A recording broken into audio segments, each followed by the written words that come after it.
Hello guys, it's me the host Chowdhury. Welcome back to my mini vlog. अनि म चाहिँ गाउँमा छु गाइज हैन पछाडी देखिरहेको जो चाहिँ टावर हो हाम्रो एनटिसीको टावर अनि त्यसको पछाडीको देखिरहेको चाहिँ बनिरहेको चाहिँ वाडा हैन अनि यो चाहिँ ओ सरी खोइ यो चाहिँ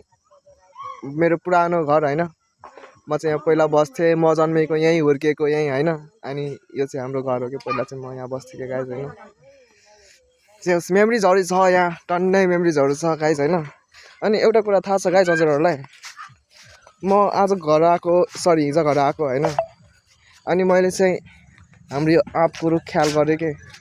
यो आँपको रुख छ नि यो अहिले यसरी फुलेछ कि गाइज हैन गएको वर्ष चाहिँ फुलेकै थिएन के यो आँपको रुख के हैन अनि यो रुखले पनि एउटा कुरा सिकाउँछ के अर्को वर्ष फलेन यो वर्ष फल्यो हैन तर के भन्छ धैर्यता गरे भने चाहिँ हुँदो रहेछ नि त फल्दो रहेछ नि त त्यही भएर चाहिँ जिन्दगीमा चाहिँ केही गर्नु छ भने चाहिँ धैर्यता पनि गर्न सिक्नुपर्छ गाइज जस्तै यो रुखले गर्यो कि हैन त्यस्तै चाहिँ हामीले पनि धैर्यता गर्नुपर्छ गाइज अनि यु क्यान सी गाइज यहाँ मेरो चाहिँ दुईटा बहिनीहरू छ मेरो बहिनी चाहिँ काठमाडौँमा छ अनि ऊ चाहिँ फुपूको छोरी अनि ऊ चाहिँ अङ्कलको छोरी ऊ चाहिँ छोरी ऊ चाहिँ बहिनी के खाँदैछन् यिनीहरूले फेरि यस्तो कचर पचर खाँदैछन् हैन भोला अगाडि भोला अनि यतापट्टि चाहिँ गाइज हैन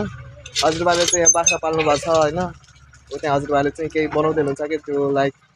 सानो बाख्राको जन्मेको हैन अनि त्यही भएर चाहिँ थुन्नालाई चाहिँ बनाउँदै हुनुहुन्छ के अनि